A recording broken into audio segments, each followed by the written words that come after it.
მოგესალმებით, აღზრდის სკოლა მშობლებისათვის გრძელდება. მე მისი წამყვანი და ავტორი ხათუნა მუზაშვილი გახლავართ.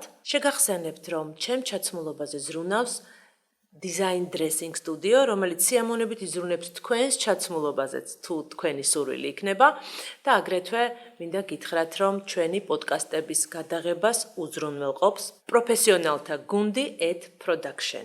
დღესაც ძალიან საინტერესო თემით დაგიბრუნდით. მინდა გავამახვილო თქვენი ყურადღება შემდეგზე. ალბათ თითოეულ ჩვენთაგან შეუმჩნევია დილით ადრე ატირებული ბავშვები, როგორ მიყავთ ხოლმე მშობლებს ბაღში. ალბათ ისიც შეგვიმჩნევია ან გვსმენია, რომ ბავშვებს ძალიან უჭირთ სკოლაში, პირველ კლასში დარჩენა და ძალიან ხშირად ისინი გულამოსკვნელი ტირიან. დღეს ჩემი სტუმარი იქნება ფსიქოლოგი, ფსიქოთერაპევტი მარიამ ხმალაძე, რომელიც აგრეთვე გახლავთ ჰუმანური პედაგოგიკის წარმომადგენელი და ჩემთვის მარიამი არის ამუნაშვილის აკადემიის აღზრდელ ფსიქოლოგი, რომელიც გავიცანი ჩემი შვილის მეშვეობით და მადლობა ელენეს ამისათვის. მოგესალმებით, მადლობა პირველ რიგში მოწვევისთვის. მიხარია რომ ამ ამბულაში ვხვდებით ახლა ერთმანეთს. მარიამ, ერთი სული მაქვს ეს კითხვები დაგისვა შენ, იმიტომ რომ მე ზუსტად ვიცი რომ შენ ამ კითხვებზე არა მარტო პასუხი იცი და გააქვს, არამედ ფლობ იმ ხელოვნებას, რასაც ქვია ატირებული დედას მიჯაჭული ბავშვების სოციუმში ადაპტირება და პირველ რიგში ძალიან დიდი მადლობა შენ ამისთვის, ყველაფერი იმისთვის, რაც მე ვნახე. როგორ ხდება, მოდი დავიწყოთ ამაზე საუბარი, რადგან ძალიან ბევრი მითი არსებობს იმის შესახებ, რომ ბავშვი, რომელიც ტირის, უნდა მიიყვანო ბაღში, უნდა დატოვო, მერე ის რაღაცნაირად შეეჩვევა, თან ტოვებ როგორ, უნდა მოატყვილო მას, ხო, რომ ეხლავე მოხვალ, უნდა გაიპარო და ის ოდესმე შეეჩვევა ბაღში სიარულს. აი, მოდი აქედან დავიწყოთ. და მე მინდა რომ ეს მითი ძალიან ისე კარგად და პროფესიონალურად დავამსხვრიოთ.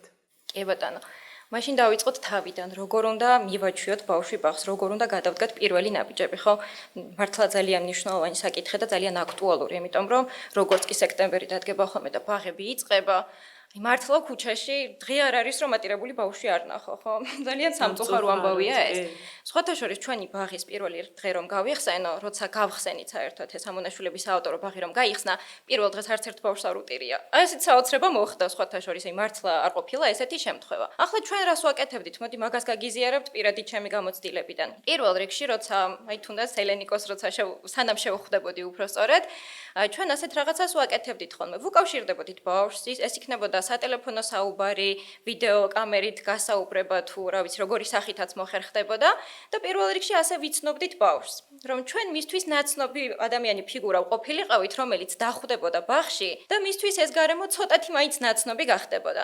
ასევე ვაკეთებთ ხოლმე ასეთ რაღაცას, რომ ბავშვი მოდის სანახავად, მაგალითად გარემო რომ ნახოს, ოთახები დაათვალიეროს, რომ აღარ იყოს უცხო, აი ყველაფერი უცხო აღარ იყოს მისთვის, ასე ვთქვათ. ამიტომ პირველ რიგში ასე ვუკავშირდებით, ვეცნობით და ბავშვი როდესაც მოდის, მისთვის ნაცნობი გარემო ხვდება უკვე მას. სხვათა შორის ძალიან საინტერესო დეტალს გაუძვი ხაზი. სანამ მე მოვიყვანდი ბავშვს თქვენთან, ბევრ სხვა ბაღშიც ვიყავით და გარემოს სანახავად როცა მივდიოდით, მას ყოველთვის მოწონდა გარემო, იმიტომ რომ ბაღები გამოირჩევა ხოლმე ფერადი დიზაინით, ბატუტებით, ლამაზი სათამაშოებით და ეს სათამაშოები ხიბლავს მას. მაგრამ აქ ძალიან მნიშვნელოვანი დეტალი იყო, ეს იყო, ხო, მესენჯერში ბავშვთან გასაუბრება და მისთვის დარეკვა.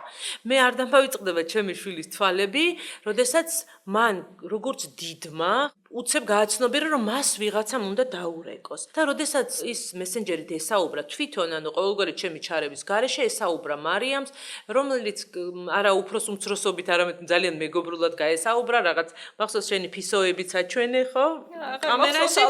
და როდესაც დადგა ის დღე, რომ ის უნდა წასულიყო ბაღში, მან იცოდა, რომ ის მიდიოდა მარიამთან და როგორც კი კარი გაიღო, პირველი იკითხა, რომ მე მეკითხებოდა მარიამი ეს არის, ანუ ბავშვი მიდიოდა ზოგადად სადღაც კი არა, სადაც უნდა ჩაებარებინათ ის და დაეტოვებინათ. ბავშვი მიდიოდა კონკრეტულ ადამიანთან და ეს იმდენად მნიშვნელოვანი პუნქტია, რაც მე ვფიქრობ, თავისუფლად შეიძლება უბრალოდ აიღოს ნებისმიერმა პედაგოგმა და გაითვალისწინოს. კი, შეიძლება. მართლა ძალიან ეხმარებათ ბავშვებს ეს, იმიტომ რომ უსაფრთხოდ გრძნობენ თავს, უფრო დაცულობის განცდა უჩნდებათ მერე და ეს ეხმარებათ, რა თქმა უნდა, იმ პირველი ნაბიჯების გადადგმაში, რაც ახალ რეალობას უკავშირდება, ასე ვთქვათ.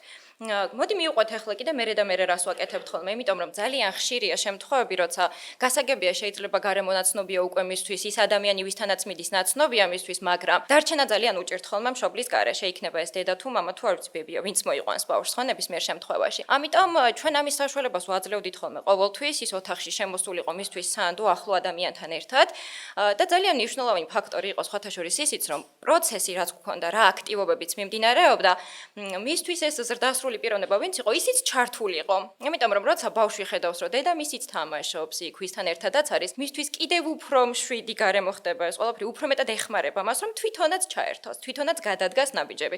ესე იგი, დედა თუ ზის და თამაშობს, მე შემიძლია მივიდე, უსაფრთხოა ყველაფერი, კარგად არის ყველაფერი და თვითონაც მიდის და ერთვება. მე ეტაპობრივად ნაბიჯ, აი მაგალითად ვცდილობდით თუ ძალიან უჭირდა ბავშვს დედის გარეთ გაშვება, აი ნელ-ნელა მიყვავდა მაგალითად მშობელი კარისკენ.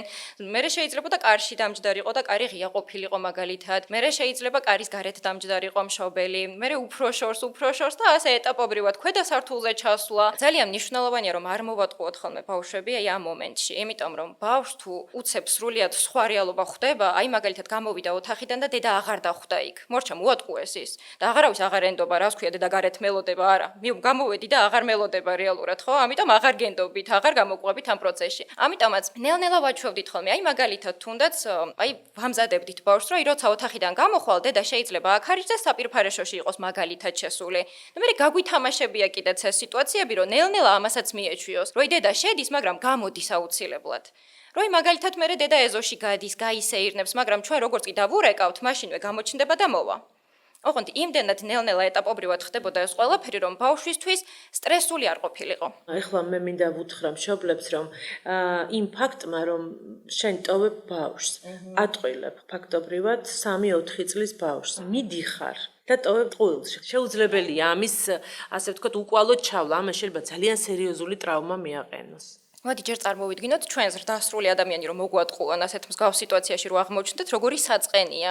ჩვენთვის საწყენი და ახლა ბავშვი წარმოიდგინეთ, როცა ის ადამიანია მისთვის ყველაფერი, მთელი ცხოვრება, მთელი სიცოცხლე, ის არის მისთვის სანდო, მის მეტი არავინ არ წარმოუდგენია, ხო დედამიწის ზურგზე ვინც დაეხმარება და გვერდში ეყოლება. და უცებ ჰოპ გამოდის და აღარ არის დედა, არავინ არ არის მისთვის სანდო და ის სამყარო შეიძლება თავზე დაემსხვრეს ბავშვს. ჩვენ ხო არ ვიცით, ყველა ბავშვი ინდივიდუალურია, ყველას ფსიქიკა სხვადასხვანაირია, ხო ვისზე როგორ აისახება ეს ყველაფერი ჩვენ არ ვიცით. სხვათა შორის ეს მიტოვების ტრავმა, რომელიც უნვითარდება მაგ დროს ბავშვს, ძალიან ხშირად შემდეგ ურთიერთობაში შემდეგნაირ სცენარებს იწვევს ხოლმე, რომ აი მაგალითად მე მინახავს ქალი, რომელსაც არ შეუძლია მოძალადეს გაშორდეს, იმიტომ რომ მისთვის ანუ მიღალატოს ოღონდ არ წავიდეს. ხვდებით ეს ჩვეულებრივი ტრავმაა. მიტოვების ტრავმის შედეგი არის უკვე დასრულობაში. ან არის რომ საერთოდ უჭირთ ურთიერთობაში შესვლა და ნდობა არ აქვს. პირად ცხოვრებას ვერ აწყობენ. იმიტომ რომ ეშინიათ რომ აუცილებლად იქნებიან მიტოვებულები. ნარცისობაზე აღარ საუბრობ, ხო, რომელიც მიტოვების ტრავმაზეა ფაქტობრივად აღმოცენებული. კი ბატონო, აი ხასიათობრივი ტიპებიც არსებობს, ხო და ერთ-ერთი ხასიათის ტიპი არის ზუსტად ორალური ტიპი, რომელიც არის მიტოვებული ბავშვი. და ეს მიტოვებული ბავშვი, ესე იგი თვითონ თვლის უკვე რომ არასასურველი შვილია, ხო საერთოდ მიატოვეს, არავის არ უნდა და შესაბამისად ქცევაშიც მე პირდაპირ გამოიხატება სოციალურ ურთიერთობებში, ნებისმიერ ურთიერთობაში. ის ან თვითონ გაურბის ურთიერთობებს, იმიტომ რომ ისევ არ მიატოვონ, ისევ ეშინია ამ განცდების თავიდან ხელახლა განცდა. ხშირია ხოლმე სხვათა შორის ესეთ შემთხვევებიც, რომ ურთიერთობაში შედიან, მაგრამ სანამ სხვა მიატოვებს მათ, თვითონ დგამენ ამ ნაბიჯს და თვითონ ტოვებენ. რომ არა, მე არ უნდა მიმატოვონ, თორემ მე მეტკინება მე რას ქვია, ხო, მე არ მინდა ამის განცდა. ამიტომაც კიდევ არის ხოლმე ნახეთ კომპენსატორული შემოტრიალება და სხვებზე ზრუნვას იწყებენ ასეთი ადამიანები. გადამეტებულ საკუთარი საჭიროებები უგულებელ ყოფილია, არც იციან საკუთარი საჭიროებები. რეალურად ვერ ხვდებიან, ვერ გრძნობენ ამას, რა არის მათთვის საჭირო, რა სჭირდებათ. ძალიან ხშირია ხოლმე რომ თვით ზრუნვაც არ იციან, საკუთარ თავზე ვერ ზრუნავენ, იმიტომ რომ ამისი მაგალითი არ ქონდათ. ჰიპერტროფირებული, ხო, რაღაცა ვალდებულების განცდა ვიღაცისადმი და ეს მე რაღაც მუდმივად შენ უნდა იზრუნო მასე, იმიტომ რომ მან საკუთარ თავზე ზრუნვა არ იცის, ხო, იმიტომ რომ აი აქ შეიძლება ასე და ასე დასრულდეს და გაგრძელდეს ის, ასე ვთქვათ, არასწორი მიდგომა, რომ მე მივიყვან ბავშვს და დავტოვებ და იტიროს და შეეჩვევა. ხო, და რაღაცა გაკაჟდება, ასე ვთქვათ. და იმისთვის რომ არასასურველები არ იყვნენ და პირიქით იგრძნონ სასურველობა, სიყვარული და ზრუნვა სხვების მხრიდან, მაქსიმალურად ცდილობენ რომ რაღაცნაირად ისე გააკეთონ, რომ საჭირო იყვნენ სხვებისთვის. კი, ძალიან საინტერესოა აგრეთვე რომ ეს, როდესაც ბავშვი მიჯეჭულია მშობელზე, ამ დროს სინამდვილეში მშობელი მიჯეჭულია ბავშვს. ეს რო ძალიან ბევრი გავშალოთ. კვლევა, ძალიან ბევრი კვლევა ამაზე ჩატარებული და როგორც აღმოჩნდა, აი ერთ-ერთი კვლევა მახსენდება, ავტორები არ მახსოვს, მაგრამ სამეულებზე ჩაატარეს, ანუ ბებია, დედა და შვილი. აი ამ თაობებზე და აღმოჩნდა რომ უმეტეს შემთხვევაში მიჯაჭვულობის ტიპი ბებიის მხრიდანაც კი გადმოდის, ანუ ბებიიდან დედაზე გადმოდის და დედიდან შვილზე გადმოდის. ამდენად ანუ ეს კვლევებით დასტურდება ფაქტიურად, უბრალოდ ნათქვამი არ არის, ესე სამოწმენდილზე ვიღაცის მოგონებული არ არის, ასე რომ პირდაპირ მშობლის მიჯაჭვულობის ტიპი შვილზე გადმოდის. ძალიან ხშირად ისმის ხოლმე ესეთი ფრაზაც, რომ აი ბავშვი გრძნობს დედის მღელვარებას, რა თქმა უნდა გრძნობს, ბავშვები ყველაფერს გრძნობენ და როცა მშობელს უჭირს ბავშვთან განშორება, ასე ვთქვათ, და ბავშვის დატოვება ბაღში, ბავშვსაც უჭირს მე ამ ყველაფერთან მიჩვევა. ძალიან ბევრი შემთხვევა გვქონია სხვათა შორის ჩვენ, რომ აი მშობლები მოსულან და იმდენად უჭირთ თვითონ ამ ნაბიჯის გადადგმა, რომ ბავშვებიც მე შესაბამისად იქცევიან კიდეც. იგივე ფიქრები უტრიალებთ თავში ფაქტიურად ბავშვებს და აი ორ მხარეს რა ვიცი ვიბრძვით ხოლმე, ასე შეიძლება ითქვას, ჯერ მშობელთან არის ხოლმე სამუშაო, იმიტომ რომ თუ მშობელთან არ მოიხსნა ეს ფოთოა, ხო ეს შიში, ეს ფიქრები, რომ ვაიმე რა გავაკეთო და ვაიმე ბავშვი ბაღში რჩება და ასე შემდეგ და ცხოვრებაში რო არ დაუტოვებია არსად მარტო წარმოიდგინეთ ბავშვი. რამხელა ზიანს აყენებს ხო ეს შვილს? კი და რატომღაც მიღებულია ესე იფიქრონ, რომ ესე იგი მშობელი, რომელიც მარტივად ტოვებს ბავშვს, ის შეიძლება არ იყოს თვათ კარგი საქციელი და მშობელი, რომელსაც არ შეუძლია ბავშვი დატოვება, ძალიან კარგი დედა. არა, აბსოლუტურად კი არა და უარესათაც შეიძლება დააზიანოს აი ამ მიჯაჭვულობამ თვითონ ბავშვი, როდესაც მშობელს არ შეუძლია ბავშვი გაუშვას. თან აქ ხო იმასთანაც მივდივართ, რომ მშობელს როცა არ შეუძლია ბავშვი გაუშვას, იქ ძალიან ხშირად თავის პარტნიორთან პრობლემაც იკვეთება უკვე. ხო, რომ მას მიჯაჭვულობის ტიპი იყოს იმ ადგილას, სადაც ის რეალურად უნდა იყოს რეალიზებული და ეს რეალიზება მოდის უკვე ბავშვთან თანაკვეთაში. ასე რომ ჩემო ძვირფასებო თქვენ რო გონიათ რომ ბავშვი უნდა მიიყვანოთ ფსიქოლოგთან, იმიტომ რომ ბავშვი არის თქვენზე მოჯაჭვული, მინდა ან გაგახაროთ, ან გაგაწბილოთ, არ ვიცი ან სიახლე გითხრათ, რომ უნდა დავიწყოთ თქვენით. და შეიძლება ბებიითაც, ხო? შეიძლება კიდე უფრო შორს წავიდეს. აი, გამახსენდა ესეთი ფრაზა ჰუმანური პედაგოგიკის ოქროს წესი შეიძლება ითქვას, რომ აღზრდა საკუთარი თავის აღზრდით იწყება. ყველგან აი უნიკალური ფორმულა არის ფაქტიურად. მიჯაჭვულობის საკითხთანაც და ყველა საკითხთან მიმართებაში. სხვათა შორის ეს რაღაცა მოყვება, ნახეთ, ჩვენ ხო იმ დროს გავიზარდეთ, როდესაც აი უფროსმა თქვა უნდა ყოფილიყო კანონი. სხვათა შორის ბატონი შალვა ძალიან კარგად ხსნიდა ამას, რომ ჩვენ მივდივართ, ყველაფერი ვითარდება, ხო, ელემენტარული კომუნიკაცია, ელემენტარული iPhone-ის ხანაში ვცხოვრობთ, ხო, touch-ის ხანაში ვცხოვრობთ და ის მეთოდები, რომელიც იყო რაღაცა მოძველებული და იყო პირობითად 50 წლის წინ, ის მეთოდები გვინდა მოვარგოთ ამ ახალ თაობას, რომელიც იბადება უკვე აბსოლუტურად სხვაგვარი. და აი ის თაობა რომ მე უფროსმა თქვა და დამთავრდა და რომ დედა და მამა აუცილებლად უნდა იყოს მართალი და მათი სიტყვა აუცილებლად უნდა იყოს სწორი, ნახეთ ეს გადმოდის და რაღაცნაირად დედა რო ხარ და შენ ხო უფროსი ხარ და შენ ხო იცი და შენ ხო მართალი ხარ და აი ეს მომენტები ძალიან ხშირად ვფიქრობ მშობლებს უშლით ხელს. კი ბატონო, მე ბავშვებისთვისაც არის რწმუნებულებებია ფაქტიურად, რომ დედა ყველაფერში მართალია, მამა ყველაფერში მართალია, მე იმათ აზრს უნდა მივყვე, მე ჩემი აზრი არ უნდა მქონდეს. არ უნდა მქონდეს ჩემი აზრი. აი ზუსტად. და აქ უკვე გამორჩენილი გვაქვს თავარი, რომ მართალი არაფერს შუაში არ არის. უნდა მივიღო ისეთი როგორიც არის დედაც და მა როგორიც არის ისეთი უნდა მიყვარდეს მაგრამ როდესაც მე უნდა აუცილებლად მართალი არის კარგი და უნდა მიყვარდეს მართალი გამოდის რომ რაღაცა გამოგონილ ურთიერთობაში ვცხოვრობ კი ბატონო, აი ჰუმანური პედაგოგიკის ძირითადი მიდგომები მახსენდება ახლა და აი რა დაშვებები აქვს და რას აღიარებს ჰუმანური პედაგოგიკა. ბავშვის სამ ძირითად მოთხოვნილებას აღიარებს, ესენი არის დამოუკიდებლობის მოთხოვნილება, განვითარების მოთხოვნილება და დიდობის მოთხოვნილება. აი ზუსტად მად მივედით, რომ რა უნდა წავახალისოთ ბავშვი, რისი საშუალება უნდა მივცეთ, რომ ის ჩვენგან ნელ-ნელა სეპარაცია მოახდინოს და გამოგვეყოს ავტონომიურობა, მოიპოვოს თავის და განვითარდეს როგორც ცალკეული დამოუკიდებელი პიროვნება.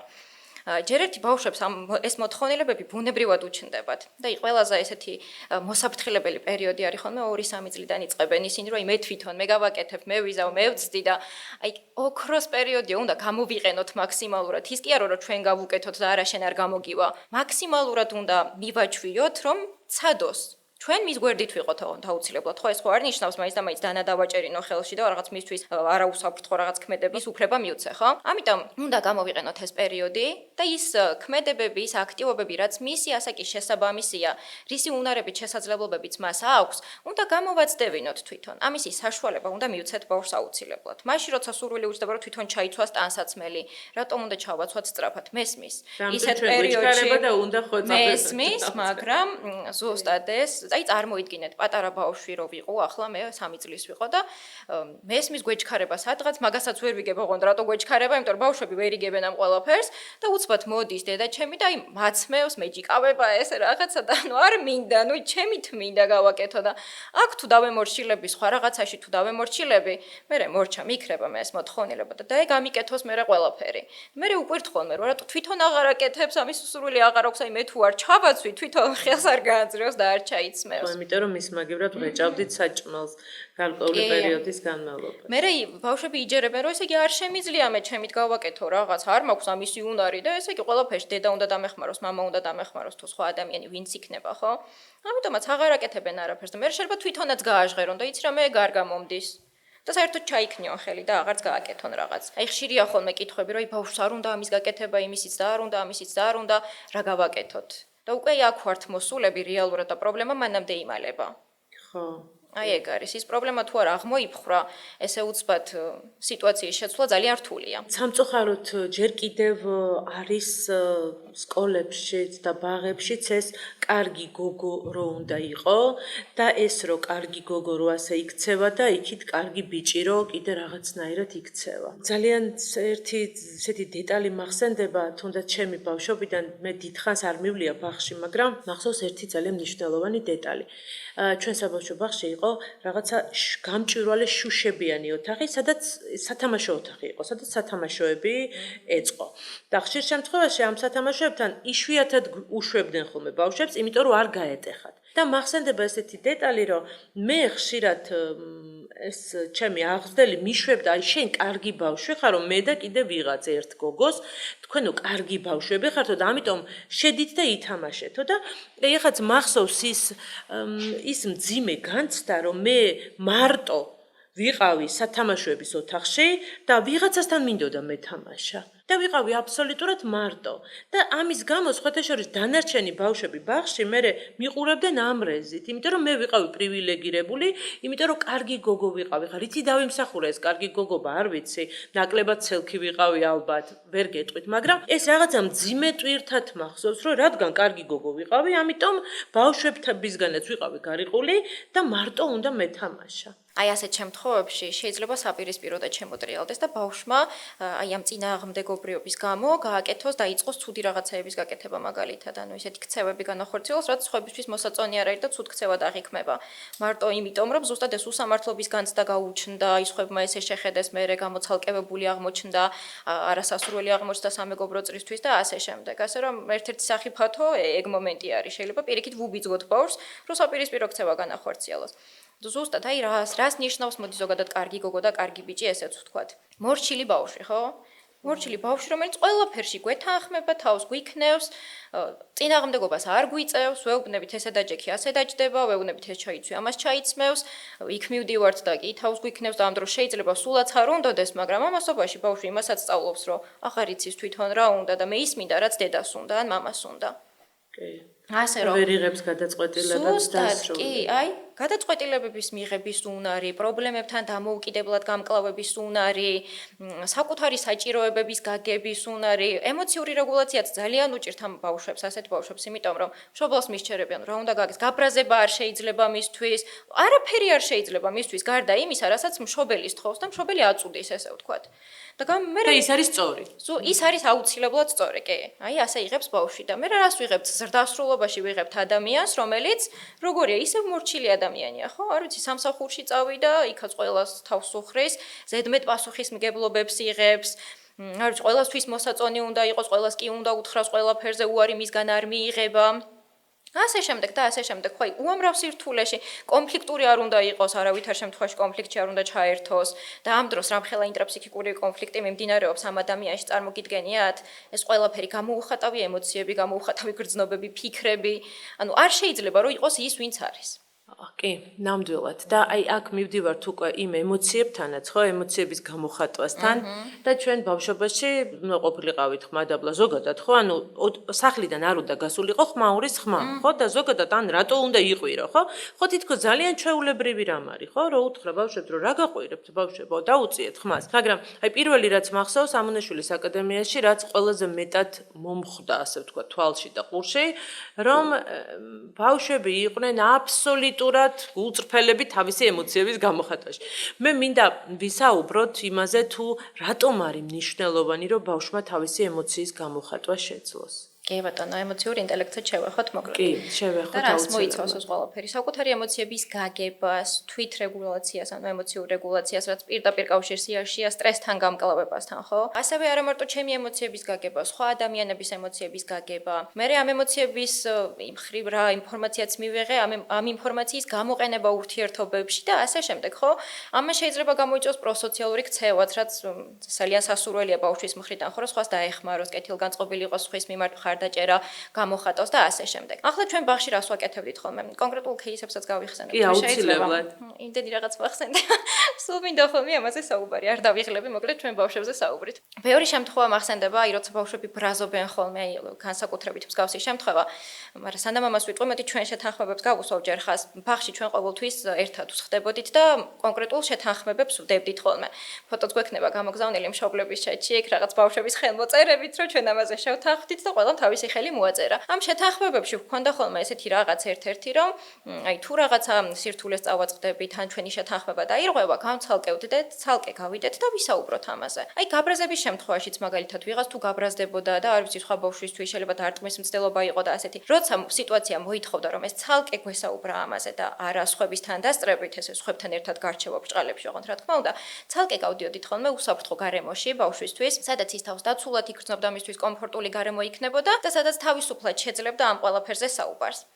და ესე ნელ-ნელა ვაჩვევდით ხოლმე ბავშვებს, ესაუბრეთ იმაზე თუ რას გრძნობდნენ. მოეყოლათ რა მოხდა. თავიანთი ვარიანტი ხო, რა თქმა უნდა, იმიტომ რომ ეხა ორი ბავშვი როცა კონფლიქტია, ორივეს თავისი სიმართლე აქვს და ორივეს თავისი რეალობა აქვს, ხო, ამას ესეწყინა, იმას ესეწყინა. ამიტომ ესე ღია თუ საუბრობდით ხოლმე და აუცილებლად თანაგანცდას, თანაგრძნობას გამოვხატავდით, რომ მე მესმის მისი, მე მესმის, აი ხო, შენთან ერთად ვარ, მოდი აბა ერთად დავფიქრდეთ, რა შეიძლება გავაკეთოთ სხვა დროს მსგავსი სიტუაცია თუ იქნება. მაქსიმალურად ვაძლევდით ამ ბავშვებს იმის საშუალებას, რომ ჯერ გამოეხატეთ ეს თავისი ემოციები, დაცლილიყვნენ, ასე ვთქვათ. აი ერთი ბავშვი მახსენდება, რომელიც როცა ბრაზობდა ხოლმე, ისე ბობოქრობდა, რომ აი მახსოვს შემთხვევა, კალთაში მეჭდა ერთი ბავშვი, ესე გარეთ ვართ გამოსულები კალთაში მიზის, ეს ზის და რაღაც საშინელებებს ამბობს, ოღონდ აი ამას გავუკეთებ, იმას გავუკეთებ, იქ დავარტყავ, ამას გავუფუჭებ, იმას გავუფუჭებ.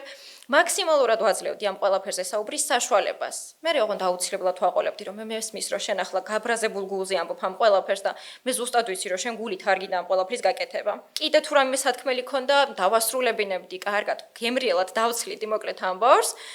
მე უკეთესად რო იგრძნობდა თავს და ეს განიტვირთებოდა, ასე ვთქვათ, ეს ემოციური ქარიშხალი. მე ვიწყებდით ერთად ფიქრს, რომ მოდი აბა რა გავაკეთოთ, რა შეიძლება ახლა გავაკეთოთ. ხო არ ჯობს რომ მივიდეთ ამ მეგობართან და გავუზიაროთ რა გეწყინა, იქნება არც იცის მან რომ გეწყინა მისგან რაღაცა ერთად. მოდი იქნება უთხრათ რომ გაბრაზდი რაღაცას და რატო გაბრაზდი ესეც უთხრათ. სხვა დროს ხო უნდა იცოდეს მან ეს. თუ არ ეცოდინება შეიძლება იგივე გააკეთოს, ხო? და ესე მაქსიმალურად წავახალისებდით ხოლმე გამოხატვას, საკუთარი სურვილების, საკუთარი ემოციების გამოხატვას. ეს თვითრეგულაციაშიც ძალიან კარგად ეხმარებოდათ. თვითონვე ახერხებდნენ მე რაღაცნაირად ემოციურად დამშვიდებას.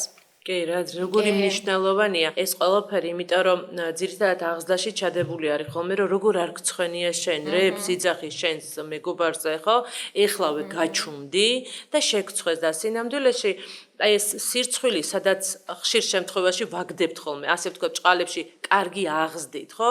ჩვენ შვილებს ეს სირცხვილის და დანაშაულის შეგრძნება არის ყველაზე დაბალი ვიბრაცია და სანამ ბავშვი იმყოფება სირცხვილში და სანამ ბავშვი იმყოფება დანაშაულის განცდაში, ფონად, ხო? როდესაც მას ეს მოსდევს, ფაქტობრივად შეუძლებელია წარმატება, იმიტომ რომ ის ეგრევე მსხვერპლია.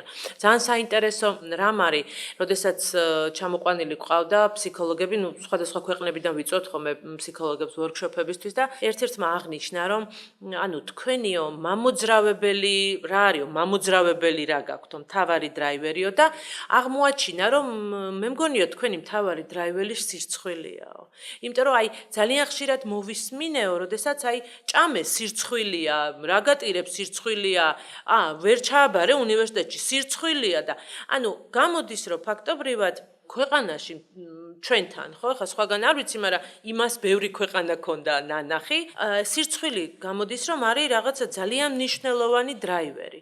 და ძალიან ხშირად მშობლები აი ამ სირცხვილიას იყენებენ ხოლმე როგორც იარაღს და როგორც რაღაცა მარკერს, რომ შენ თუ გცხვენია, ხო, შენ კარგია რომ გცხვენია.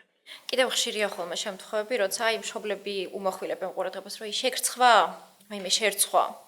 საერთოდ არ არის აუცილებელი ამის აფიშირება და ხმამაღლა გაჟღერება, იმიტომ რომ ისედაც ბავშვებს კრიტიკული აზროვნება ჯერ არ აქვთ, ხო განვითარებული ამას აქში, 6 წლიდან იწყება ნელ-ნელა, ხო ამის განვითარება და რაც ესმით, იჯერებენ ამ ყველაფერს, უკრიტიკოთ იღებენ საკუთარ თავზე და ესმის რომ მორცხვი არის და რცხვენია და თვითონაც ვფიქრობს, მაგრამ რომ მორცხვია და რცხვენია. ხდება მორცხვი. ასე რომ მსგავს რაღაცებს ძალიან კარგი იქნება თუ მოვერიდებით და არ გავაჟღერებთ. კი, ანუ აი ზარმაცია, ხო, აი რაღაც იარლიყების მიკერება. ნებისმიერი ასეთი რამ. აუცილებლად უნდა მოვერიდოთ და თუ მაინც და მაინც იქ პედაგოგისთვის ან ვიღაცისთვის რაღაცის თქმა გვინდა, აუცილებლად ცალკე გავესაუბროთ სჯობს და ცალკე გავუზიაროთ ეს ჩვენი ნააზრევი თუ ასე შემდეგ. კიდე ერთი მაგალითი მახსენდება. ბაღში ვიყავი ასევე, რაღაცაზე გაუბრაზდი, ძალიან გაბრაზებული ვარ, გამოსული ვარ ჯგუფიდან და ჩამოვდივარ ქვევით პირველ სართულზე, სადაც დამხვდა სხვა თანამშრომელი ბავშვთან ერთად. და ისეთი სიტუაცია იყო, რომ შემეძლო მოკლედ ამ თანამშრომელთან საუბარი და ვუზიარებ, რომ ძალიან გაბრაზებული ვარ და ძალიან გაღიზიანებული ვარ და არაფერი ისეთი განსაკუთრებული არ იყო, მაგრამ აი შემეძლო ბავშვთან ერთად ამაზე საუბარი. და ეს ბავშვი უცებ შოკირებული თვალებით მიყურებს. როგორ თუ შენ ახლა გაბრაზებული ხარო? და კი მეთქი ძალიან გაბრაზებული ვარ. მერეო არავის არ ურტყამო, არაფერს არ ამტვრევ და არაფერს არ ისვრიო, ესეო? ისეთი უცხო იყო ამ ბავშვისთვის ბრაზის ასეთი გამოხატულება. ეკოლოგიური ბრაზი. აი, ზუსტად, ხო, რაღაც სრულიად ახალი გამოცდილება იყო ეს მისთვის. მე დავჯექით ვისაუბრეთ ამაზეც, რაღაც ძალიან წაგვადგა ეს სიტუაცია პირიქით ამ ბავშვთან მუშაობაში.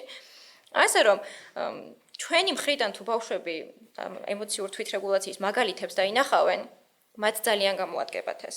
და ყოველთვის უზიარებდი ხოლმე ჩემს პირად გამოცდილებას ბავშვებს. რაღაცაზე გაბრაზებული ვიყავი, რაღაცაზე ნაწყენი ვიყავი, აი როგორ მოვიქეცი, რა გავაკეთე, იქნებ შენს დაგეხმაროს, არ ვიცი, აი მსგავსი ფრაზებით ხოლმე. ძალიან მნიშვნელოვანია, მახსოვს ელენი, როდესაც წავიდა სკოლაში, მისთვის ცოტა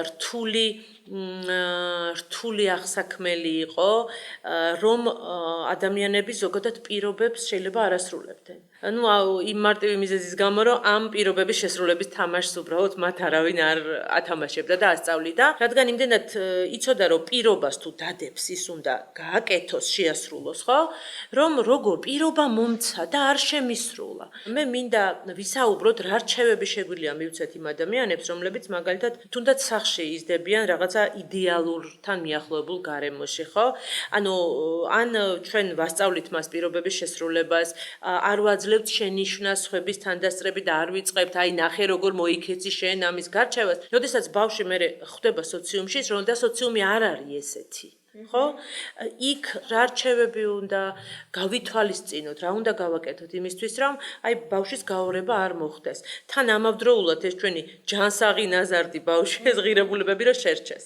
კი ბატონო, მე ყოველთვის მომხრე ვარ ხოლმე, რომ ბავშვი ვარდისფერ სათვალეებში არ გაიზარდოს. და თუნდაც იქ ზღაპრებიდან იცოდეს, იქ მულტფილმებში სადღაც რაღაც ნახოს, უბრალოდ ამბავი მოვყვეთ და ერთად გავიაროთ, ამაზე ვისაუბროთ, რომ სამყაროში ესეც არსებობს და ისიც არსებობს. ეს ჩემი პირადი შეხედულებაა, რომ თუნდაც კი ბატონო, არსებობენ ადამიანები, რომლებიც სიკეთეს აკეთებენ, მაგრამ არსებობენ ადამიანები, რომლებსაც სიკეთის ნაკლებობა აქვთ და არ გამოსდით ესეთი რაღაცაები. ამიტომაც თუ ბავშვი შემზადებული გვეყოლება იმისთვის, რომ ბევრი რაღაც ხდება სამყაროში, ზოგჯერ უსამართლობებიც არის, იქ ვიღაცა არ ვიცი, ცუდი რაღაცა შეიძლება თქვას, ჩვენზე შეიძლება თქვას ცუდი რაღაც, მაგრამ ამისთვის თუ შემზადებულია ბავშვი და მაქსიმალურად ჩვენ თუ ვცდილობთ, რომ მისი იდენტობა გავაძლიეროთ და გავამყაროთ, მასზე ეს ყველაფერი მე ისეთ დიდ გავლენას ვეღარ ახდენს. როგორც შეიძლება სხვა სიტუაციაში მოეხდინა მასზე გავლენა. ამიტომ ყოველთვის აი ეს არის ხოლმე ყველაზე დიდი რეკომენდაცია, რომ ბავშვის იდენტობა გავაძლიეროთ. ანუ ეს რას ნიშნავს?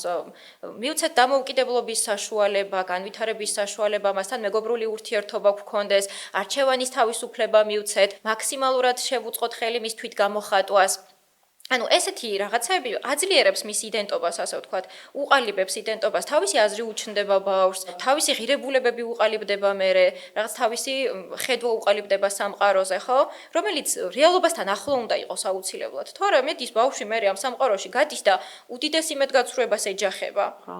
არ არის სამყარო ესე იგი ისეთი, როგორცაც მეუბნებოდნენ. შეიძლება ის მომენტის გაუჩნდეს, რომ მატყუებდნენ, ანუ აბა ბოროტება არ არსებობსო, სადღაც დაინახა და არსებობს თურმე. მარტო კეთილი ადამიანები არსებობენ, ვიღაცა უცებ ცუდ რაღაცას მეუბნება. და არა, ბავშვმა უნდა იცოდეს, რომ ესეც არსებობს და ისიც არსებობს, მაგრამ მოდი აბა დავჯდეთ, ერთად დავფიქრდეთ, რა შეიძლება გავაკეთოთ ისეთ შემთხვევაში, თუ ვიღაცა ადგება და ესე ცუდ რაღაცას გეტყვის მაგალითად. აი, ასეთი განხილვების საუბრები, რა ვიცი, რატომაც არა, ხშირ შემთხვევაში გაურბიან ხოლმე მშობლები ესეთ საუბრებს ბავშვებთან. უნდა გვეცალოს. კი, იმიტომ რომ მშობლები მაინც ხშირად არიან ან დიდობის პოზიციიდან არიან. ან ბავშვთან რაღაცა როგორც საყვარელ არსებას, აი საალერსოთ, მაგრამ როგორც სრულყოფილ პიროვნებას, როგორც ადამიანს, ასე დიდურ თემებზე არ ესაუბრებიან, არა და ეს ძალიან მნიშვნელოვანია, რომ ვესაუბროთ ბავშვებს რაღაცა სერიოზულ თემებზე. თუნდაც ჩვენს რაღაცა გამოწვევებზე. აი ძალიან კარგად მუშაობს, როდესაც ყველაფერს კი არ ვარიდებთ ბავშვს, შეგვიძლია გულწრფელად გაუზიაროთ, რომ სადღაც რაღაც არ გამოგვივიდა, თუნდაც, ხო და არ დავჩეთ სადღაც პედესტალზე. მაგრამ ფსიქოსომატიკას მინდა შევეხო იმ შემთხვევაში განსაკუთრებით თუ ბავშვს უკრძალავთ ემოციების გამოხატვას, ხო, გაჩუმდი, ნუ გეშინია, ნუ ტირი ხარ, ნუ ყვირი ხარ, ხო? კი.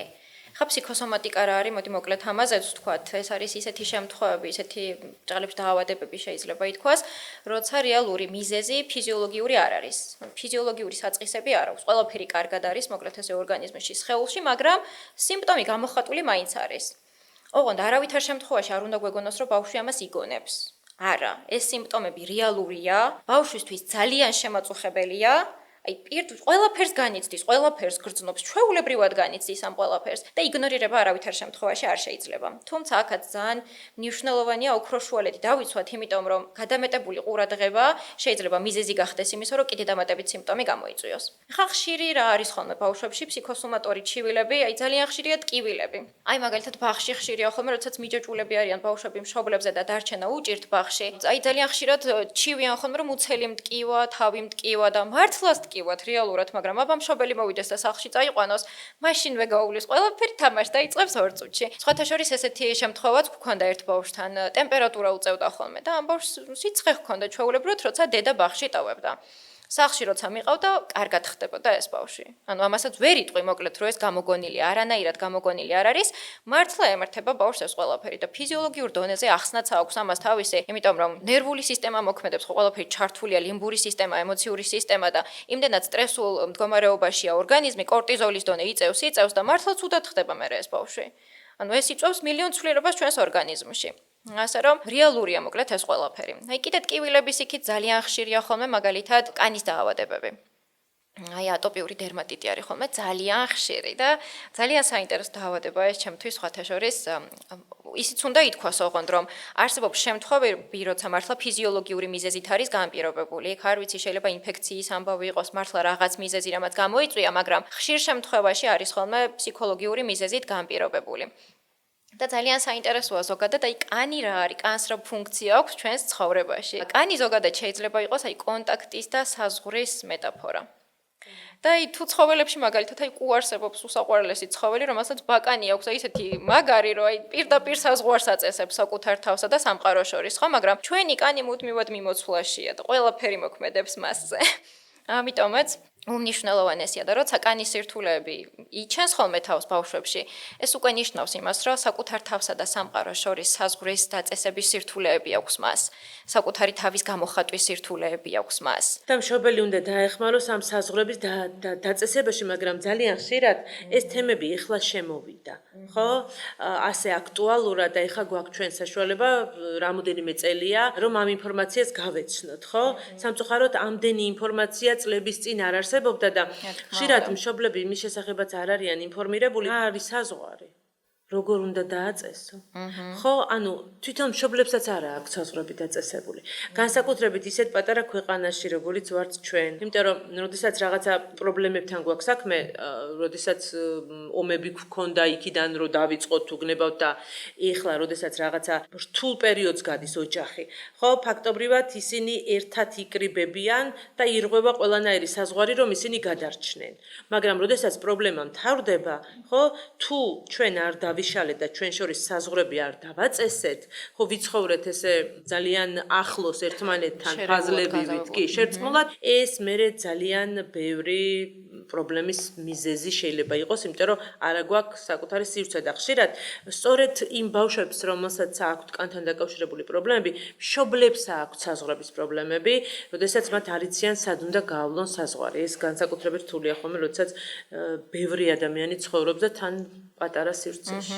კი, აი ბაღის მაგალითი შემიძლია ისევ მოვიყვანო, ჩვენ რას ვაკეთებდით ხოლმე? საზღვრების დაცვის თემა ძალიან მარტივი მაგალითი შეიძლება იყოს თუნდაც ის, რომ ვთქვათ, თუ ვიღაცა რაღაცა ისეც მეთამაშება, რაც მე არ მომწონს, ავდგე და ვთქვა ამაზე არა. ძალიან უჭირთ ხოლმე ბავშვებს ამის თქმა, იმიტომ რომ გონიათ, რომ იქ მეგობარს აწყენინებენ, გააბრაზებენ, მე ეს აღარ ემეგობრება, იმიტომ რომ ბავშვებთან ხო იცით, როგორც კი რაღაცა არ მოსწონთ, აღარ ვარ შენი მეგობარი. და ეს მათთვის უმნიშვნელოვანესია, რას ქვია მეგობარი აღარ არის, განიცდიან უსაზღვროდ. ამიტომ პირადად ჩვენც პედაგოგები მაგალითს ვაძლევდით ხოლმე ყოველთვის, რომ როცა რაღაც არ მოგწონდა, არ გვსიამოვნებ და პირდაპირ ვეუბნებოდით. მე ეს არ მომწონს, თუ შეიძლება მოდი აღარ გააკეთო სხვა დროს ასე.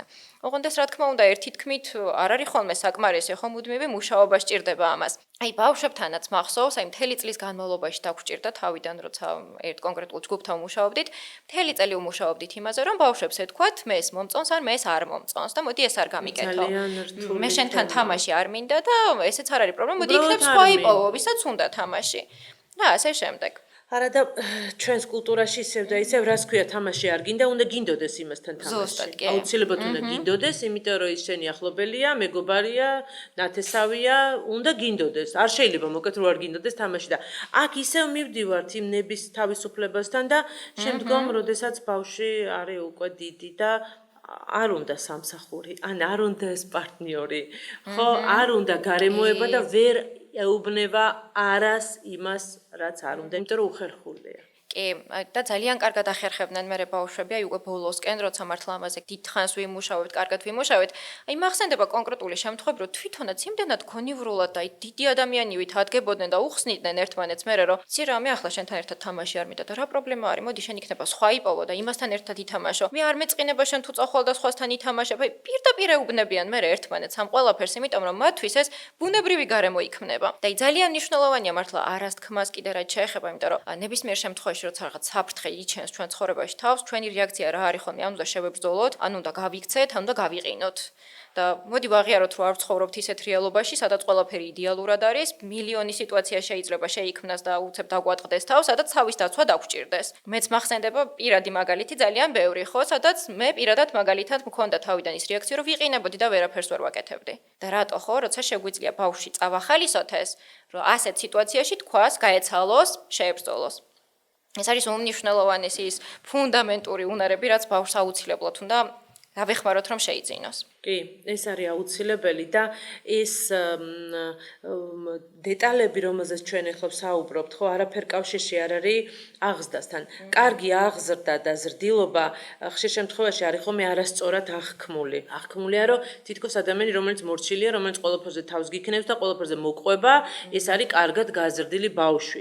ხო, და სინამდვილეში ეს არ არის კარგად გაზრდილი ბავშვი, ეს არის ბავშვი, რომელიც მოვარგეთ, ჩვენ მოვირგეთ და იმ რეალობას მოვარგეთ და სხვების დასანახად, აი ნახე რა კარგი აღზრდილი ბავშვი მყავს და ამ დროს შეიძლება არა, აი მართლა მე ვხვდებით ხოლმე ფსიქოლოგის კაბინეტში ესეთ ადამიანებთან ერთად. კი, ზუსტად მომართვენობა ხოლმე ძალიან ხშირია, რომ აი ძალიან ჩაკეტილი ბავშვია, ძალიან დათრგუნული ბავშვია. მე გვიკვირს რეალურად რატოა ხო დათრგუნული, რატოა ჩაკეტილი, რატო უჭირს ურთიერთობები, მეგობრების გაჩენა, მათთან დაახლოვება, რატო უჭირს საკუთარ გასაჭირზე საუბარი, საკუთარ განცდებზე და საჭიროებებზე საუბარი. რეალურად ამ ყველაფრის საფუძველი ქონდა მას. ყველაფერი ერთმანეთს ემატება. რა თქმა უნდა, მარტო აღზრდასაც ვერ დავაბრალებთ, ასე ვთქვათ.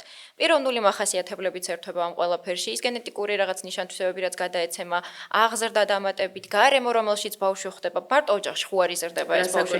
ვერ მივდგებით მარტო მშობლებს, ხოლმე მარტო მშობლებზე ვერ ვიტყვით ამ ყველაფერს. სადაც მიდის გარემო, აქ როგორი დახვდა, იქ როგორი დახვდა, ეს ყველაფერი ჯამში ერთად რა პროდუქტს იძლევა. აი ეს არის ჩვენი რეალობა. უბრალოდ მშობელს აქვს სურვილი და აქვს საშუალება, რომ ეს ყველაფერი განაზაოს, იმიტომ რომ გარემო ვერ შეიცვლება. და ერთადერთი ვინც შეგვიძლია ვიზრუნოთ, ხო, შვილებზე, ფაქტობრივად ვართ მშობლები. მარიამ, კითხვა გვაქვს დარბაზიდან, ხო, ჩვენი ბაღის აღმზრდელს აქვს კითხვა, ხო, აგრესიასთან დაკავშირებით. გისმენთ? მე საბავშვო ბაღში მუშაობ, ვარ აღმზრდელის თანაშემწე და ასეთი კითხვა მინდა დავსვა. როდესაც ბავშვი არის აგრესიული, 3-4 წლის ბავშვზე მაქვს ლაპარაკი. აი, ამ შემთხვევაში საიდან მოდის ეს აგრესია? შეიძლება ოჯახიდან მოდიოდეს, რომ ბავშვი ამჟღავნებდეს სხვა ბავშვების მიმართ და აი, რა შეიძლება ჩვენ მოვიმოქმედოთ ახლა? ჩვენ ფსიქოლოგები არა ვართ, უბრალოდ აღმზრდელის თანაშემწე და აღმზრდელი დიდს ისეც ვერაფერს ვერ ვაკეთებ და აი, მაინტერესებს ფსიქოლოგიის განხრით, როგორ უნდა მოვიქცეთ ამ ბავშვის წინაშე თუნდაც აღმზრდელი. რა უნდა გავაკეთო? კი ბატონო, მადლობა შეკითხვისთვის. ბაღში ალბათ ძალიან ხშირი გამოწვევა არის ხოლმე ეს, იმიტომ რომ ბავშვების მხრიდან აგრესიული ქცევა საკმაოდ ხშირია. ამაზე ესე ზუსტი კონკრეტული პასუხი თუ რა შეიძლება მიზეზი იყოს, რთული არის რომ გავცეთ, მაგრამ აგრესიული ქცევა როგორც კი ვლინდება, ეს ნიშნავს იმას, რომ სადღაც რაღაცა პრობლემაა უკვე. ბავშვები უბრალოდ ესე არ დგებიან და აგრესიას ესე არ ავლენენ. რაღაც მიზეზი ყოველთვის აქვთ მოკლედ. აი ჩვენ რას ვაკეთებდით ხოლმე ბაღის ფარგლებში, შემიძლია ეს გაგიზიაროთ ჩემი პირადი გამოცდილებით. ყოლია რა თქმა უნდა ბავშვები, რომლებსაც ძალიან ესეთი ხშირი აგრესიული იმპულსური ქცევები ჰქონდათ, ესეთ კენდნენ სხვა ბავშვებს რაღაცეებს, ან რაღაცეებს აფუჭებდნენ ასე შემდეგ.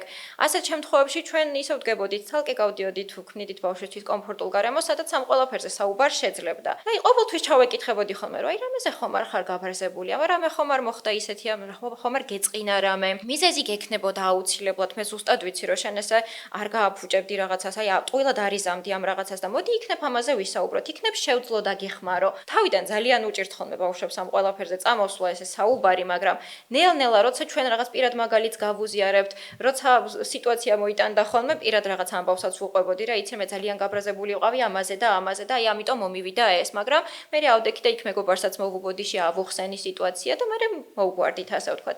ამ პირად მაგალითებსაც რო ვუხსნით ხოლმე ბავშვებს და ვუჟღერებთ, მე ხვდებიან რომ შესაძლებელი ყოფილა თურმე არ მომხდარა რაღაცა კატასტროფა მე რო გავბრაზდი და ვიღაცას დავარტყი თუნდაც და ამაზე საუბარს იწყებენ მე ნელ-ნელა. ოღონდ ნუ გვექნება იმისი მოლოდინი რომ ერთ-ორ დღეში ჰოპ და ბავშვი აღარ გამოავლენს მსგავს ქცევას. ასევე გავიხსენოთ ისიც რომ ბავშვები მიმბაძველები არიან. არსებობს ხო სოციალური დასწავლის თეორია და უამრავი თეორიული მაგალითები გვაქვს ხო ავტორების სხვადასხვა ავტორები, რომლებიც გვეუბნებიან, აი ექსპერიმენტია ჩატარებული, მაგალითად პირდაპირ ბანდურას ექსპერიმენტი არის, როცა აყურებინებდნენ ბავშვებს ვიდეოს თოჯინას როგორ ექცევა ადამიანი, ხა თუ რაღაც აგრესიულ ქცევას გამოხატავდა ამ თოჯინის მიმართ, მერე ოთახში შეყავდათ ბავშვი, სადაც იგივე თოჯინა ხვდებოდა ბავშვს და უმეტეს შემთხვევაში ეს ბავშვებიც აგრესიულ ქცევას გამოხატავდნენ ამ თოჯინის მიმართ. და შემთხვევები, როცა პირიქით ვიდეოს აჩვენებდნენ, სადაც რაღაც ვიღაც მიდიოდა ეხუტებოდა ამ თოჯინას და თბილად ექცეოდა, მერე ოთახში რო შედიოდა თვითონაც მსგავს ქცევას განახორციელებდა და ეს ბავშვი. ამიტომ აქაც აუცილებლად ჩასაძიებელია კიდევ ოჯახში რა ხდება მართლა იქნება და ეს ბავშვი სადღაც ხედავს მსგავს ქცევას. ამიტომ მხოლოდ ბავშვთან მუშაობა საკმარისი არ არის. არავითარ შემთხვევაში მშობელიც საქმის კურსში უნდა იყოს აუცილებლად, უნდა გვეხმარებოდეს. და მე ძალიან მეხმარებოდა ხოლმე ეს ფრაზა, რომ მოდი დამეხმარეთ, რომ ჩვენს ბავშვს დავეხმაროთ. რომ ერთად გავაძლიეროთ ჩვენი ძალები და ერთად მივეხმაროთ, დავუდგეთ გვერდში, რომ ეს სირთულე მოუხსნათ. რაც პირველ რიგში ბავშვს წაადგება და ბავშვს დაეხმარება.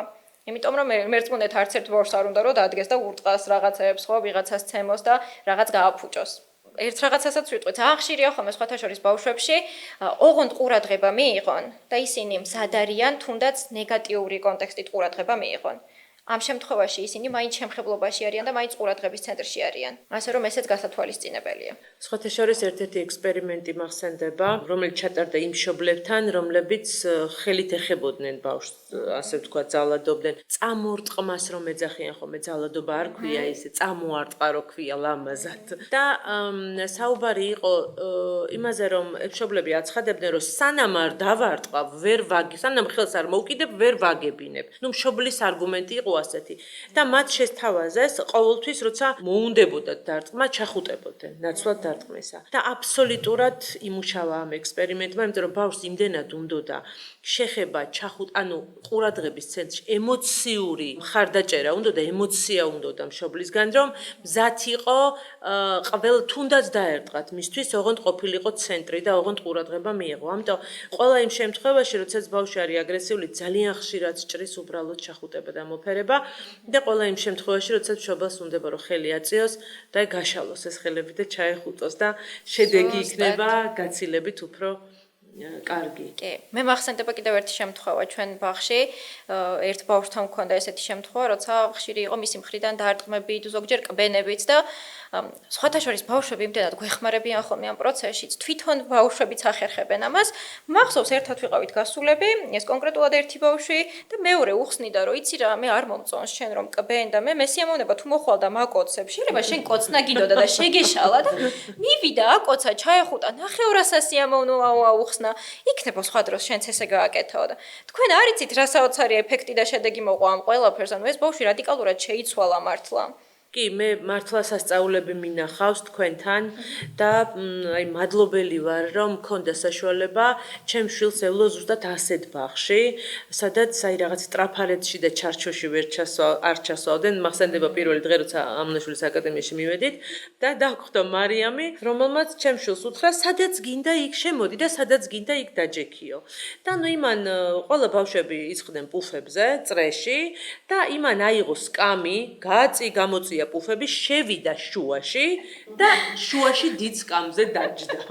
ანუ რა თქმა უნდა, პედაგოგისთვის ეს არის უბრალოდ მარკერი იმისა, თუ რა ტიპაჟის ბავშვი ყავს მას ჯგუფში, ხო? მაგრამ სხვა შემთხვევაში ეს ხშირად ითვლება ხოლმე, რომ უწესოთ, არა, მან რა გინდა, მოდი დაჯექით, ჩვენ ყველა აქვს ხედვართ, ხო? და აი ამ შემთხვევაში, როცა ჩვენ ვცდილობთ, რომ ყველანი რაღაც ერთ ჩარჩოში ჩავსვათ, ძალიან ცუდ საქმეს ვაკეთებთ ხოლმე მომავალი ლიდერებისთვის, ხო? ფაქტობრივად მათ ინიციატივას ბლოკავთ. აუცილებლად. მარიამ, აღზრდის სტილებზე მინდა ვისაუბროთ, იმიტომ რომ ძალიან ხშირად სამწუხაროდ პედაგოგებსაც ხშირად არ აქვთ საშუალება ამისი, პედაგოგების დამხმარეებს, ხო, უამრავი ადამიანია ბაღში ჩართული და სამწუხაროდ სახელმწიფო ბაღებში არ არის ასე სავალდებულო და არ არის ხელმისაწვდომი, რომ რაღაცა გარკვეულ ფსიქოლოგიურ მომზადებას გადიოდნენ პედაგოგები და მშობლებსაც ძალიან ხშირად აქვთ ხოლმე ამ ინფორმაციის დანაკლისი. მე მინდა ვისაუბროთ აღზრდის სტილებზე, იმიტომ რომ ის თუ როგორ ვიქცევი მე, რაღაცა ერთ კონკრეტულ სტილში ჯდება. და ხანდახან ოჯახში ერთ ბებიას ერთი სტილი აქვს, დედას მეორე სტილი, მამას მესამე სტილი და ბავშვი საერთოდ ვერ იგებს როგორ უნდა მოიქცეს. აი მოდი ეს თემა გავშალოთ. სანამ მახსოვს პირველ რიგში ამას ვიტყვი და მოვიწყდეს. თავარი რეკომენდაცია ძირითადად ეს არის ხოლმე ჩემი მხრიდან, რომ ახსოვდეს ოჯახის ყველა წევრს თუ სხვადასხვა რეაქციას იღებს ბავშვი ერთი და იგივე რამეზე, სრულიად არეულია და ვერ იგებს ეს რა გააკეთოს, სხვა დროს გაიმეოროს, არ გაიმეოროს. ამიტომ მიდგომა, რაც ბავშვთან გვინდა და არჩეული გვაქვს, ასე ვთქვათ, და ოჯახის ყველა წევრი ამ მიდგომას იყენებდეს ბავშვთან. კარგია თუ მამა და დედა გადაწყვეტენ რა რეაქცია იქონიონ, გააცნობენ ოჯახის დანარჩენ წევრებს, რომლებიც სწორედ ასე გააგრძელონ. ხო, ეს ყველაფერი ძალიან სერიოზული საქმიანობა, იმიტომ რომ ესე უბრალოდ თავისით, ხო, მექანიკურად ეს გააზრებული მშობლობა არ ხდება. ეს არის, როდესაც შენ აბსოლუტურად დაკავებული ხარ ამ პროცესით, გასაგებია ძალიან ბევრი საქმე გვაქვს ყველას. ხო, არ გვცალია, ნერვები არ ყოფნის და მოკეთ საკუთარი ნერვებით უნდა დავიწყოთ ვფიქრობ პირველ რიგში. კი და კიდევ ერთი მნიშვნელოვანი მომენტი მანდ ის არის, რომ თუნდაც დედის სიტყვაზე მამას სულ სხვა რეაგირება აქვს და რეაქცია. ამ დროს დედის ავტორიტეტს ძირს უთხრის, ესე ვთქვათ, ბავშვისთვის და პირიქით დედა, ანუ მამის საქციელზე თუ დედა პირიქით სხვანაირად რეაგირებს, აქაც უკვე მამის ავტორიტეტის ქვეშ დგება რაღაცა უკვე დაეჭვება ბავშვისთვის და ვეღარ იგებს, ანუ აი რა გააკეთოს. მართლა ძალიან ძალიან დიდ გაურკვევლობაშია ბავშვი, ამიტომ ჩვენი მხრიდან აი კარგად ნათლად უნდა ჩანდეს ჩვენი მიმართულება, ჩვენი მიდგომა. ამიტომაც ძალიან კარგად უნდა გქონდეს მიზანი გააზრებული, ნუ რა არის ჩვენი აღზრდის მიზანი. და აღზრდის სტილებზე ახლა მოკლედ ვთქვათ, როგორი სტილები არსებობს ზოგადად. არის ავტორიტარული აღზრდის სტილი, ავტორიტეტული აღზრდის სტილი, ლიბერალური და ინდიფერენტული. თითოეულზე რომ ვისაუბროთ, ავტორიტარული მიდგომა ეს გულისხმობს იმას, რომ მშობლები არიან ძალიან მაკონტროლებლები, ძალიან მკაცრები, აქვთ ძალიან მაღალი მოლოდინები ბავშვის მიმართ, აქვთ რაღაც კონკრეტული სტანდარტები და ნორმები. გამოყვები აუცილებლად გამოჩენილი და დიდი ადამიანი. კი, აი თავისი სტანდარტები, ნორმები, რომლებსაც ბავშვი აუცილებლად უნდა მიყვეს. და თუ ამას არ მიყვება, აუ, აქ უკვე მთელი კატასტროფა მოდის, ხო, ის ბავშვი არ არის მიღებული, ეს ბავშვი არ უყვართ, ისედაც ავტორიტარული მიდგომის შემთხვევაში სითბო არის, ეხლა მზრუნველობა არის ბავშვის მიმართ, მაგრამ მთლადი მაღალი ხარისხით არა, როგორც სასურველია რომ გქონდეს ბავშვს.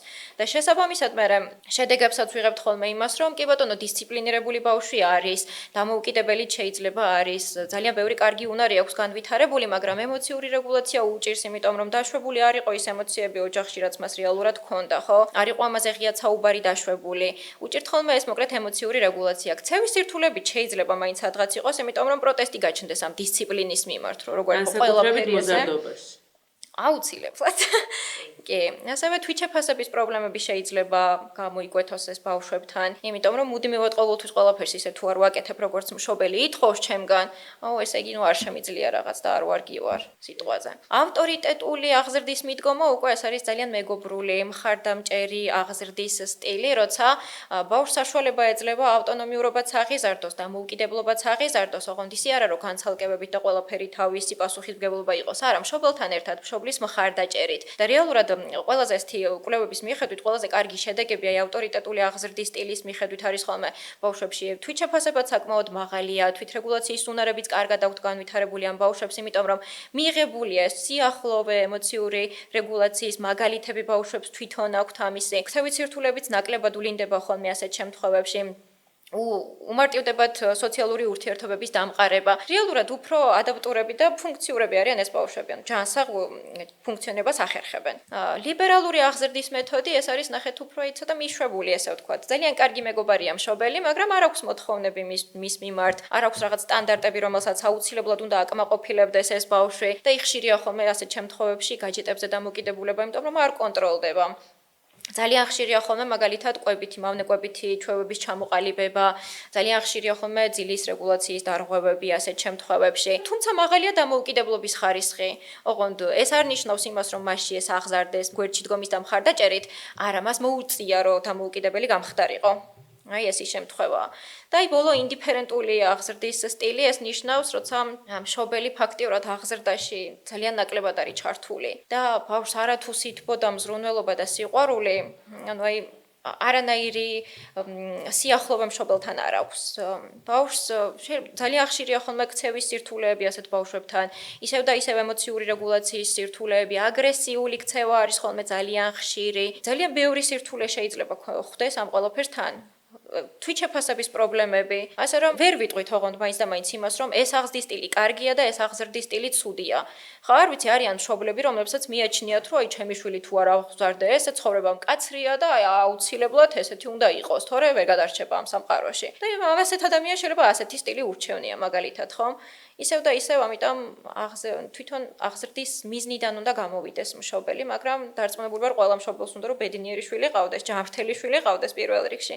ამიტომ იქ კვლევები გავითვალისწინოთ, იქ სპეციალისტების რეკომენდაციები და რჩევები რომ გაითვალისწინოს, მგონი ისეთ სამყაროში ვცხოვრობთ, უკვე მარტივი გასარჩევია, რომელი მიდგომა არის ბავშვისთვის უმჯობესი და რომელი ნაკლებად. კი, მე მგონია რომ ზოგადად განათლების დამატების გარეშე უბრალოდ გააზრებული მშობლობა არ გამოვა. იმიტომ რომ მუდმივად უნდა ვეცნობოდეთ სიახლეებს და მუდმივად რაღაცას უნდა ვიმატებდეთ ცოდნის სახით იმისთვის რომ შევძლოთ გავწიოთ ეს გააზრებული მშობლობა. და არ უნდა გქონდეს მოლოდინი რომ ვიყოთ იდეალური მშობლები. არავითარ შემთხვევაში. იმიტომ რომ უბრალოდ არ გამოგვირვა. არ არსებობს, იმედგაცრუებულები დავრჩებით. ვინიკოც დავეთხოვები, ასე ვთქვათ, ესეთი ცნება აქვს. საკმარისად კარგი მშობელი. ანუ არანაირად არ არის საჭირო, ბავშვს არ აქვს იმისი საჭიროება, რომ იდეალური დედა ყავდეს და იდეალური მამა ყავდეს. საკმარისად კარგი მშობელიც სრულიად დამაკმაყოფილებელია, იმიტომ რომ დაკმაყოფილებულია მისი ძირითადი საჭიროებები, მის ბაზისური მოთხოვნილებები და ეძლევა საშუალება, რომ განივითაროს მან დამოუკიდებლობა, ავტონომიურობა. და დამოუკიდებლად გააგრძელოს ცალკე ესე პიროვნული არსებობა, ასე ვთქვათ. ამიტომაც ვიყოთ საკმარისად კარგი მშობლები, რა პრობლემაა, ხო? ნუ მოვთხოვთ საკუთარ თავს ვიყოთ იდეალურები, იმიტომ რომ მე მშობელიც ძალიან დიდ სტრესულ მდგომარეობაში ვარდება, მუდმივად კრიტიკულია საკუთარი თავის მიმართ. ასე და შეუძლებელია რომ ბავშვთან იყოს, ასე ვთქვათ, ემოციურად სწორად კავშირში, იმიტომ რომ როდესაც მუდმივად დაძაბული ხარ და რაღაც სტანდარტებში უნდა ჩდებოდე, შენც იძებები და შესაბამისად ძაბავ ბავშვს. ზუსტად, და უნიკალური ფორმულა არსებობს, ბედნიერი დედა, ბედნიერი მამა, განვავრცობდი, ბედნიერ შვილს უდრის. ესე არის არა მარტო მშობელთან, სამსახურშიც თუნდაც აი ბაღის თანამშრომლებიც ვართ აქ ხო ბევრი. ბაღშიც პედაგოგი არის უდიდესი მაგალითი ბავშვისთვის. აი ჩვენ მეგობრებს ვეძახდით, ოღონდ ჩვენ ესე მასწავლებლოთი არ მოგმართავდნენ ბავშვები ბაღში, უფროსი მეგობრები ვიყავით მათთვის. და აი ჩვენი პირადი მაგალითი, ძალიან საოცარი მაგალითი მახსენდება და უნდა მოვყვე აუცილებლად ეს მაგალითი.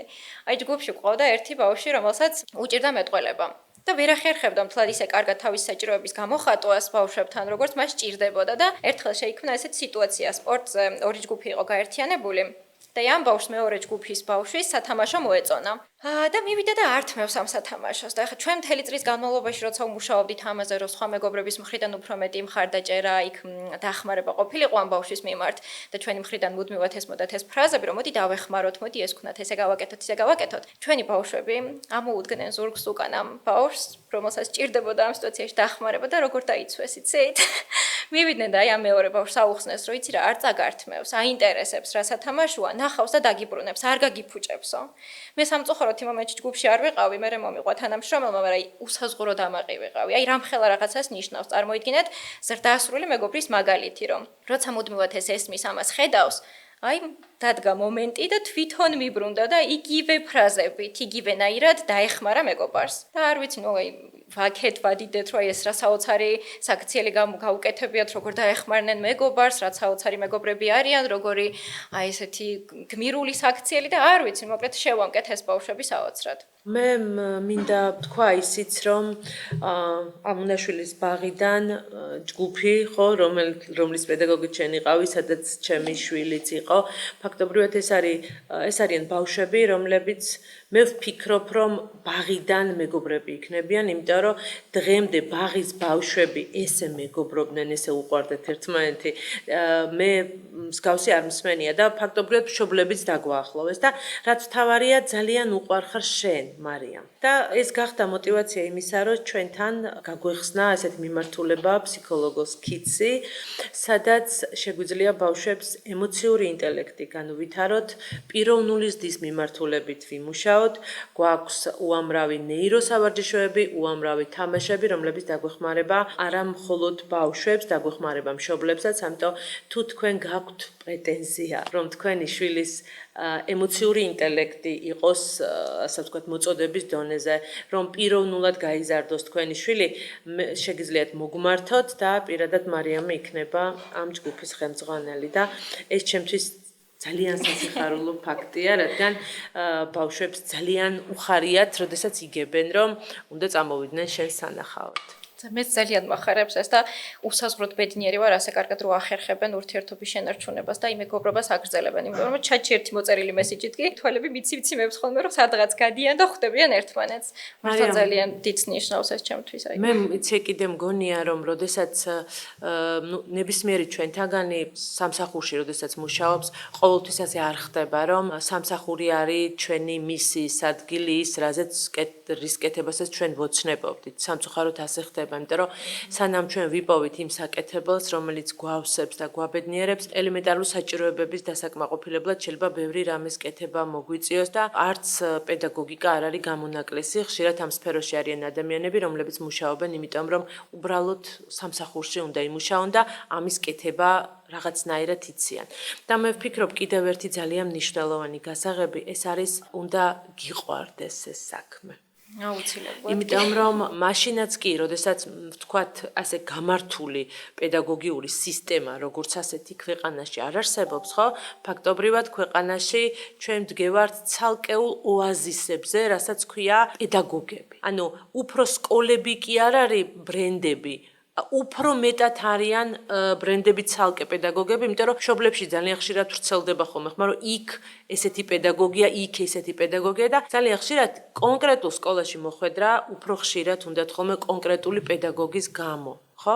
ამიტომ მე მინდა ვუსურვო პედაგოგებს, რომლებიც გვიყურებენ ახლა და რომლებიც გვისმენენ, რომ იყოს მათი ეს მისია გამართლებული და ჩამოყალიბდნენ იმ პიროვნებებად, იმ პედაგოგებად, რომლის გულისთვისაც იმ სკოლაში, იმ ბაღში, იმ უბანში ბავშვებს და მშობლებს მისვლა გაეხარდებათ. ისევ და ისევ ჩვენ დღევანდელ გადაცემასაც დავამთავრებ ფრაზით, რომ სიყვარული არის მთავარი. როდესაც გიყვარს, სიყვარული პასუხისგებლობაც არის. მაშინ ყველაფერი გამოგდის. თუ არ გამოგდის, აუცილებლად იპოვი გზას. მადლობა რომ იყავით დღეს ჩემი სტუმარი. დიდი მადლობა რომ მომიწვიეთ.